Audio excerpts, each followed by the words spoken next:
میرے کریم نبی نے فرمایا صحابہ قیامت کے دن جب اہل جنت اہل جہنم سے پوچھیں گے کہ آخر تمہیں کس چیز نے دوزخ میں ڈالا، تو ان کا پہلا جواب یہی ہوگا کہ ہم لوگ نماز نہیں پڑھا کرتے تھے، ہم لوگ اللہ کو سجدے نہیں کرا کرتے تھے۔ حضرت سیدنا عبداللہ بن مسعود رضی اللہ تعالی عنہ سے روایت ہے، آپ کہتے ہیں کہ ہم نے ایک دن حضور علیہ السلام سے پوچھا، آقا ہمیں بتایا جائے کہ اللہ تعالیٰ کو سب سے زیادہ کون سی چیز پسند ہے،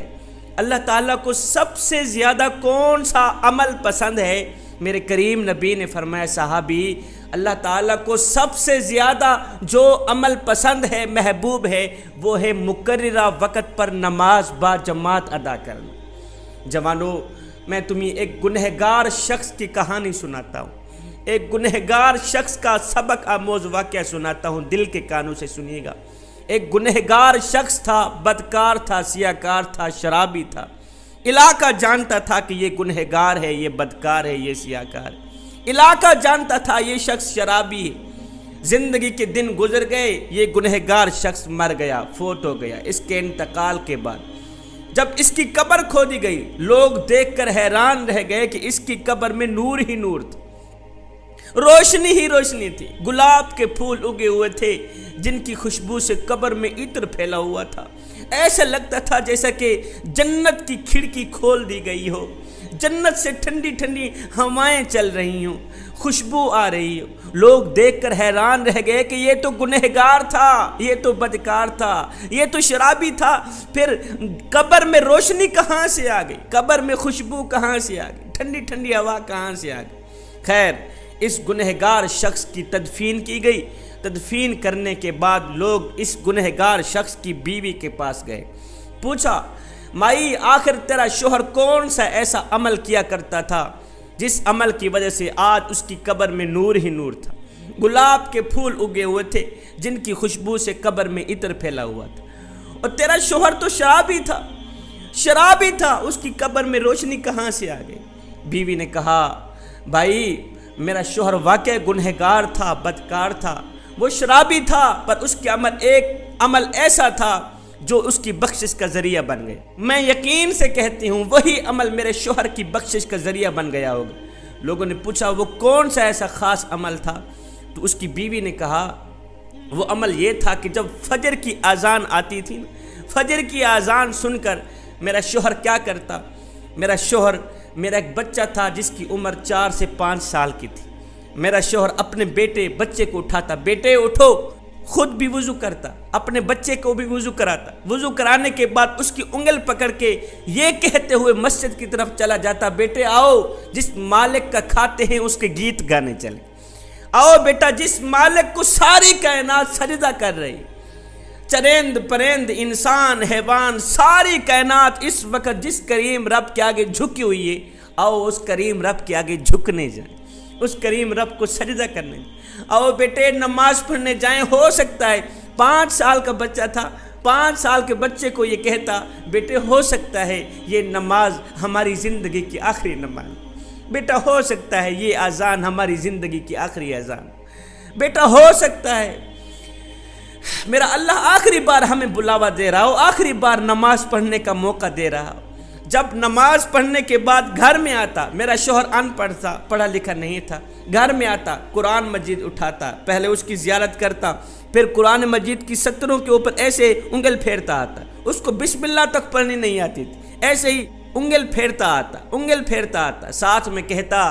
کہ میں بدبخت ہوں، پڑھ تو نہیں سکا، چلو میرے پاس علم نہیں ہے، قرآن کی زیارت کرنے کے لیے اللہ نے مجھے آنکھیں تو دیں، قرآن کی زیارت تو کر سکتا ہوں، اللہ تعالیٰ اگر مجھے بخشنے پہ آئے تو یہی عمل میری بخشش کے لیے کافی۔ بھائیو میں یقین سے کہتی ہوں بس یہی عمل میرے اللہ کو پسند آیا ہوگا اور میرے اللہ نے میرے شوہر کی بخشش کر دی ہوگی۔ جوانو، جو شخص گنہگار ہو، بدکار ہو، سیاکار ہو، خطاکار ہو، شرابی ہو، لوگ بھی جانتے ہوں کہ واقعی یہ شخص شرابی، جو شخص ایک نماز پڑھے اس کو اتنا مقام ملتا ہے کہ دنیا میں ہی اس کو بخش دیا جاتا ہے۔ مجھے بتاؤ جو شخص نماز پنجگانہ با جماعت ادا کرے اس کو کتنا مقام ملتا ہو۔ میرے حضور علیہ الصلوۃ والسلام نے فرمایا نمازی کو 3 چیزیں ضرور ملتی ہیں، ایک قدموں سے آسمان تک فرشتے اسے گھیر لیتے ہیں، قدموں سے آسمان تک فرشتے اسے گھیر لیتے ہیں، دوسرا آسمان سے لے کر اس کے سر کی چوٹی تک رحمتیں برستی رہتی ہیں، تیسرا جب بندہ سجدے میں ہوتا ہے تو ایک آواز دینے والا فرشتہ آواز دیتا ہے، بندے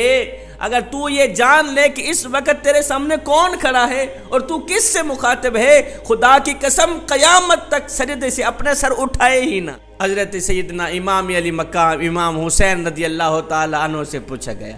حضرت آپ کو نماز عزیز ہے یا جنت عزیز ہے؟ حضرت آپ کو جنت عزیز ہے یا نماز عزیز ہے؟ آپ کو جنت عزیز ہے یا نماز عزیز ہے؟ آپ نے فرمایا میاں مجھے جنت سے کہیں زیادہ نماز عزیز ہے، مجھے جنت سے کہیں زیادہ نماز عزیز ہے، اس لیے کہ جنت میری رضا ہے اور نماز میرے سونے رب کی رضا ہے۔ میرے کریم نبی نے فرمایا جس نے عشاء کی نماز با جماعت ادا کی وہ ایسے سمجھے کہ اس کی آدھی رات نماز میں گزری، اس کی آدھی رات عبادت میں گزری، اور جس نے فجر کی نماز با جماعت ادا کی وہ ایسے سمجھے کہ اس کی پوری رات عبادت میں گزری، پوری رات نماز میں گزری۔ حضرت سیدنا علی المرتضیٰ شیر خدا کرم اللہ وجہ الکریم سے پوچھا گیا، حضرت کافر اور مسلمان کے درمیان فرق کیا ہے؟